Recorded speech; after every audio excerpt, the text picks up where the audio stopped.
I don't think that moral luck is as much of a problem as moral philosophers seem to think it is.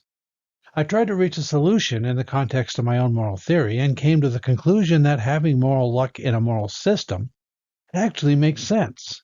As the saying goes, it's not a bug, it's a feature. Let me begin by describing the problem. Now, I describe the problem in more detail in a video in which I present Thomas Nagel's article on the subject, Moral Luck. Here, my presentation will be brief, just enough to highlight the main point.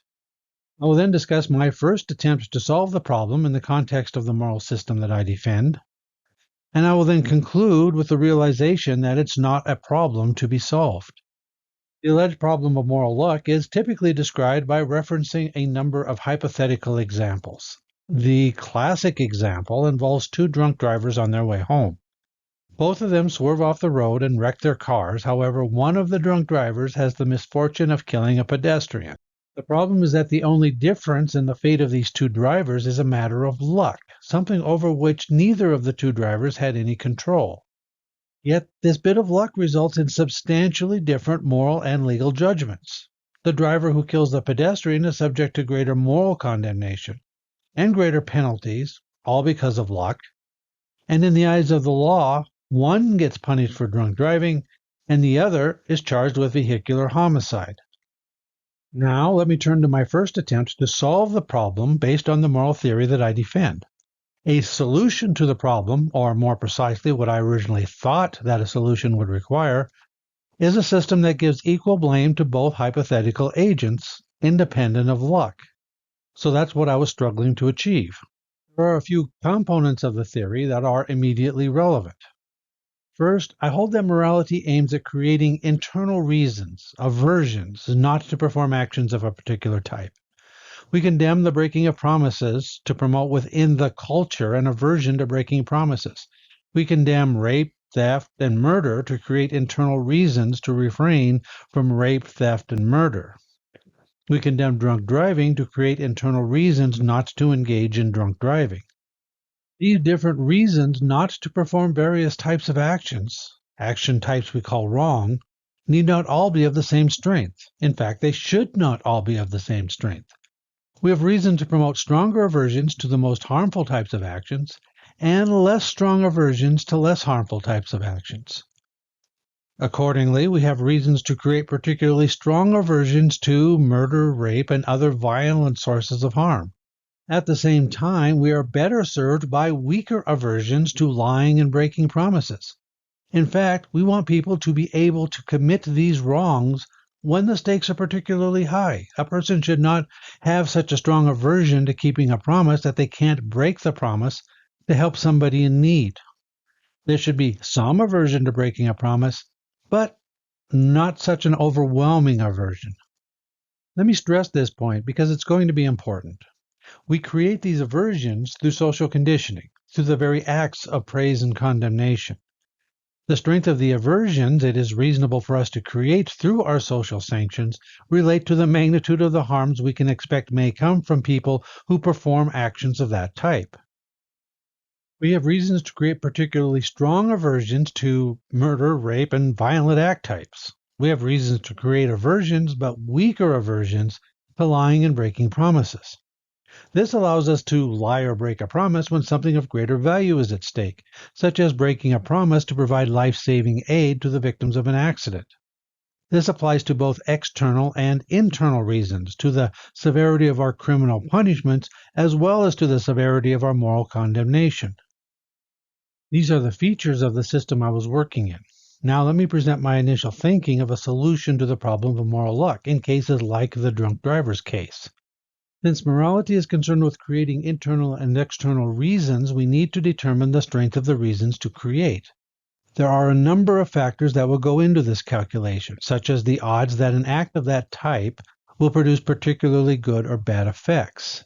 In the case of drunk driving, we have the possibility of causing death or injury to innocent people. This is combined with the fact that drunk driving tends to produce no particularly good benefits that can't be produced by less dangerous methods. This suggests that we have reasons to create stronger, as opposed to weaker, reasons not to drive while drunk. In my original attempt at a solution to the moral luck problem, I argued that we should then blame or punish every drunk driver in accordance with this average expected cost. Using this formula, we could treat all drunk drivers who are equally guilty of wrongdoing to the same moral and legal sanctions, that level of sanction that would create reasons of the relevant strength. Then there would be no moral luck. The condemnation and punishment of drunk drivers who make it home safely is the same as the condemnation and punishment of those guilty of negligent homicide. To illustrate how this proposed solution would work, I imagined applying it in a world where there were, say, 10 drunk driving events in a given time period. In most of my imagined sample cases, the drunk driver made it home without incident. These cases produced a minor benefit for the drunk driver, or at the very least produced no harm. A couple of these imagined cases produced traffic accidents and minor injuries. And 1 out of 10 attempts to drive while drunk result in negligent homicide or severe injuries. Now, the actual numbers don't matter. Like I said, this is an imagined case to illustrate the procedure. I'm going to be rejecting this proposed solution in the end anyway. To illustrate how we would use this model to eliminate moral luck, we would then compute that the 10 cases have a total of 1,240 of what we might call wrongness points. Desire thwartings, actually, mostly resulting from death or injury. We average the 1,240 wrongness points across the 10 incidents of drunk driving, and we get an average of 124 wrongness points per incident. My first proposal is that we then condemn or punish each incident of drunk driving as an act that creates 124 wrongness points.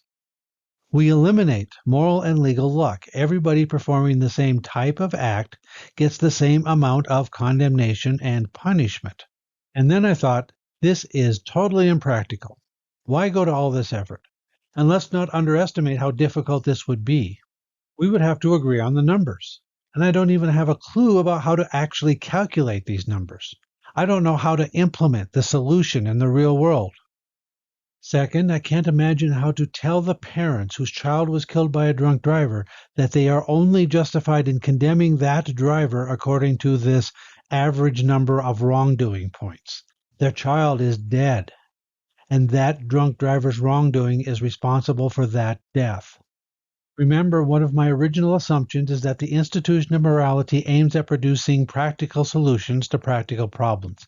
Specifically, it's concerned with creating internal and external reasons not to perform certain types of actions. This solution is not practical. So, what happens if we leave luck in the system?